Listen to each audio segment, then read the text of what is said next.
বিএনপির বিরুদ্ধে জামাত এনসিপি চূড়ান্ত ঘোষণা দিয়েছে, বিরাট একটা ঘোষণা দিয়েছে এবং এ থেকে জামাতের কৌশল স্পষ্ট। জামাত এনসিপি কিভাবে কি খেলছে হিসাব ক্লিয়ার, যে নির্বাচনের একদম আগ মুহূর্তে সঠিক সময়ে জামাত আসল ঘটনা ঘটিয়ে দিবে, আসল খেলা দেখাবে। দর্শক, জামাত যদি কারোর সাথে মারামারি করে কাউকে একটা ধাক্কা দেয়, এনসিপি যদি কাউকে একটা গালি দেয়, বুঝবেন যে ওটাও পরিকল্পিতভাবে ঠান্ডা মাথায় ইম্প্যাক্ট লাভ ক্ষতি হিসেব করে দিয়েছে। যদি কোথাও দেখেন যে জামাত মার খেয়ে চলে গিয়েছে, পাল্টা মার দেয়নি, সেটাও বুঝবেন হিসাব নিকাশ করে মার খেয়ে চলে গিয়েছে। হ্যাঁ, এভাবে হিসাব নিকাশ করে চলতে কষ্ট হয়, নিজেকে কন্ট্রোল করতে কষ্ট হয়। আপনি চাইলে পাল্টা প্রতিশোধ নিতে পারেন, কিন্তু আপনি নিচ্ছেন না, আপনি পিছু হচ্ছেন। কিন্তু এই কষ্টের মধ্যে, এই স্যাক্রিফাইসের মধ্যেই কল্যাণ নিহিত। এই স্যাক্রিফাইসের মধ্যে আরো সহজে বলে ক্ষমতা নিহিত। আপনি এই কৌশলের কারণে ক্ষমতা আসবেন। দেশের বিভিন্ন জায়গায় বিএনপি সন্ত্রাসীরা নারীদের উপর, পুরুষদের উপর বিএনপি পরিকল্পিত হামলা শুরু করেছে। যে বিএনপির হামলা পরিকল্পিত হলেও ওটা পরিকল্পিত থাকে না। যেমন তারেক রহমান বলেন করবা এইটা, বলে আরেকটা। তারেক রহমান বলে নারীদেরকে মারবা, বলে যে ছায়া খুলে ফেলবো। ছায়া খুলে ফেলতে তারেক রহমান বলে নাই, কিন্তু বিএনপির অতি উৎস এটা বলে ফেলেছে। তারেক রহমান বলেছে যারা পর্দানশীল নারী দেখবা এদেরকে পিটাবা, এদেরকে লাথি দিবা, এরকম কয়েকটা দিবা, ভয় অন্য কেউ বের হবে না। এটা হচ্ছে তারেক রহমান নির্দেশনা, কিন্তু ওরা করে ফেলে অতিরিক্ত। এখন এমন কাজ করে ছায়া খোলার কথা, এই বিএনপি জাতীয়তাবাদী ছায়া খোলা পার্টি, এটার একটা অর্থ জাতীয়তাবাদী জারজ পার্টি, যারা মায়েদের নারীদের ছায়া খুলে রাখবে এই ঘোষণা দেয়, এরা জারজ। কোন বৈধ সন্তান, কোন বৈধ মা, কেউ এই জারজ পার্টিকে, যারা নারীদের ছায়া খুলে রাখার ঘোষণা দেয়, এদেরকে ভোট দিতে পারে না। যে ভোট দিবে এও ওই ওই ওই গোষ্ঠীর লোক। জাস্ট আপনি আমাকে একটা প্রশ্ন উত্তর দেন, আর কিচ্ছু দরকার নেই। যে দল বলে জামাতের নারীদের ছায়া খুলে রাখা হবে, ওই ওই জারজ পার্টিকে আপনি ভোট দিবেন? আপনি কি বলেন? আপনার সমস্যাটা কি? আপনার কি জন্মের সমস্যা আছে নাকি?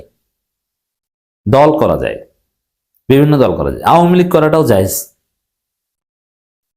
বিভিন্ন আওয়ামী লীগ ভুল করলে সেই ভুল ত্রুটি সংশোধন করে যদি আপনি রাজনীতি করতে চান, এটা হতে পারে, কিন্তু মিনিমাম একটা স্ট্যান্ডার্ড থাকতে হবে। বাংলাদেশে রাজনীতি করতে হলে মিনিমাম বাংলাদেশকে স্বীকার করতে হবে এবং নারীদের প্রতি একদম ফান্ডামেন্টাল রেসপেক্ট আপনার থাকতে হবে। কিন্তু আপনি ছায়া খুলে নেওয়ার মতো জঘন্য, ঘৃণ্য এই একটা ঘোষণা, তারেক রহমান নির্দেশে এই যে কথা, যে ছায়া খুলে নেব, এক ঘোষণায় এক ব্যক্তিকে হত্যার মধ্য দিয়ে দ্বিতীয় বিশ্বযুদ্ধ যদি শুরু হতে পারে, এই এক ঘোষণায় বাংলাদেশের ইতিহাস পাল্টে যেতে পারে।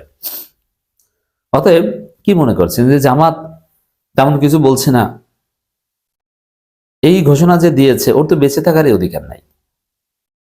রাষ্ট্রের এটা নিশ্চিত করতে হবে। জামাত আইন নিজের হাতে তুলবে না। এখন ওই লোক, ওকে তো জামাত কিছু তেমন কিছু বলছে না, করছে না। আবার নাসিরউদ্দিন পাটোয়ারির উপর হামলা করে, পাল্টা হামলা, পাল্টা মাইর। নাসিরউদ্দিন পাটোয়ারি মির্জা আব্বাসের চাইতে অনেক বেশি শক্তিশালী। ওই মির্জা আব্বাসের যে বাহিনী, ওরকম বহুত বাহিনী হাসিনার ছিল, ওগুলো সব পালিয়েছে। হেলমেট বাহিনী, অমুক বাহিনী, তোমার এইসব বাহিনী টাইনি, এগুলো গোনার টাইম নেই। এগুলো নাসিরউদ্দিন পাটোয়ারিরা গোনে না। অতএব সেখানে আবার নাসিরউদ্দিন পাটোয়ারির সাথে জামাত আছে। জামাতের যে শক্তি, ঢাকা ৮ আসনে, ঢাকা বিশ্ববিদ্যালয়ে, ঢাকা ৮ আসনে, আপনি চিন্তা করেন ঢাকা বিশ্ববিদ্যালয় শিবিরে কি শক্তি। ঢাকা বিশ্ববিদ্যালয় মানেই তো শিবির। অন্য কোনো ছাত্র সংগঠনকে আদৌ আছে? নাম কষ্ট। ঢাকার প্রত্যেকটা অলিতে গলিতে এখন জামাত শিবিরময় এবং জামাতের একজন নেতা, বিশেষ করে পল্টন থানা আমির যিনি, শাহিন আহমেদ, তার পাওয়ার সম্পর্কে আপনার ধারণা আছে? মির্জা আব্বাস বাহিনীকে তিনি চাইলে ঢাকা শহর থেকে বের করে দিতে পারেন, কিন্তু এনসিপি জামাত তো পাল্টা মাইর দেয়নি।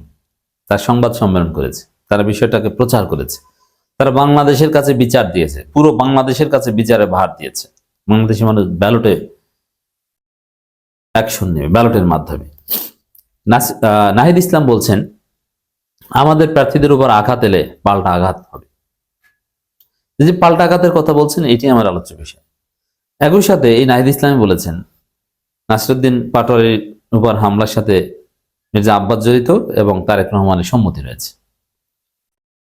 এবং যে থিওরিতে নাহিদ ইসলাম এটা বলেছেন, ওই থিওরিতে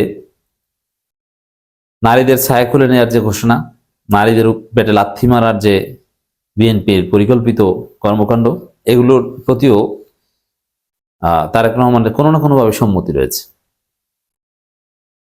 অ্যাটলিস্ট নারীদের উপর হামলায় তারেক রহমান সম্মতি রয়েছে, ছায়া খুলতে না বললেও। এটা হয়তো অতি উৎসাহী হয়ে বলে ফেলেছেন, এটা বিএনপির মানসিকতা। তো এই জায়গায় এই যে জামাত প্রার্থীদের উপর আঘাত এলে পাল্টা আঘাত হবে, আঘাতটা কখন হবে? এটি হচ্ছে আসল খেলা। জামাত এই খেলাটা খেলবে, এনসিপি এই খেলাটা খেলবে আসল সময়। বিএনপি এখন নির্বাচনের আগে শক্তি ক্ষয় করছে, জামাতের উপর হামলা করছে, মানুষ বিএনপি সিসি করছে, জামাতের পক্ষে আসছে। তো জামাত পরিবেশ নষ্ট করছে না, পাল্টা অ্যাকশন নিয়ে নারীদের হামলা করছে, সমাবেশ করছে। মানে প্রথমে জামাতের এনসিপির এখন প্রক্রিয়াটা হচ্ছে পুরো জাতিকে বিষয়টা জানানো, জাতি বিচার করবে। বিশেষ করে বিচারের আসল ক্ষমতা এখন আছে জাতির হাতে, সেটা হচ্ছে ব্যালট পেপার। ব্যালটের মাধ্যমে বিএনপিকে জবাব দেবে। আর ব্যালটে ভোট দিতে দিবেন না, ভোট ঠেকিয়ে দিবেন, এরকম কোনো পরিকল্পনা থাকলে, এর জন্য সেনাবাহিনী যথেষ্ট। কিন্তু তারপরে যদি প্রয়োজন হয় তখন আসল শক্তিটা জামাত দেখাবে, তখন আপনি ভোট দিতে দিচ্ছেন না, আপনাকে বর্জন করছে না, আপনি জোরাজুরি করছেন, আপনাকেই ভোট দিতে হবে। ওই সময় যদি কোনো আকাম করেন, জামাত এনসিপির যে মাইটটা, যে শক্তিটা, তখন দেখবেন রিজার্ভ রাখছে। আসল সময় দেখাবে, আপনাদের মতো এখন দেখাবে না। ওস্তাদের মায়ের শেষটাতে একটা কথা আছে না, এই জন্য জামাত শিবিরের মায়ের হবে শেষটাতে। এমন সময় হবে যার মধ্য দিয়ে আপনার চূড়ান্ত পরাজয় হবে, আপনি আর ঘুরে দাঁড়াতে পারবেন না। অতএব আঘাত এলে পাল্টা আঘাত কি এই ভোটের মাঠেই, যেখানে বিএনপি ডিম মারবে পাল্টা ডিম মারবে? না, জনগণকে জানানো হবে। আর পাল্টা আঘাত কিভাবে আসবে, নির্বাচনের পরের দিন বুঝতে পারবেন যে আপনাদের অবস্থা কি হয়েছে। ঢাকা ৮ আসনে 10 দলীয় জোটের সমর্থিত প্রার্থী জাতীয় নাগরিক পার্টির মুখ্য সমন্বয়ক নাসিরউদ্দিন পাটোয়ারির উপর হামলায় অভিযোগ তুলে দলটির আহ্বায়ক নাহিদ ইসলাম বলেছেন আমাদের পাল্টা আঘাত করতে হবে। এনসিপিকে জামাত কেন সাথে নিয়েছেন? পুলিশ প্রশাসনের বা অন্য সবাইকে বলেছেন যে নির্বাচন কমিশন, পুলিশ প্রশাসন সবাই চুপ থাকলে আমাদের যা করণীয় তাই করব। তো কখন করবে? তো এটি হচ্ছে খেলা। জামাত এনসিপির ব্রেনের কাছে বিএনপি হেরে যাচ্ছে। বিএনপি হচ্ছে মাথা মোটাদের দল, বড় প্যাট মোটা মনে করেছে যে আমার অনেক শক্তি, দেই ঘুষি দিয়েছে, কিন্তু ওইটা যে তোর পরাজয়ের কারণ সামনে টের পাবি।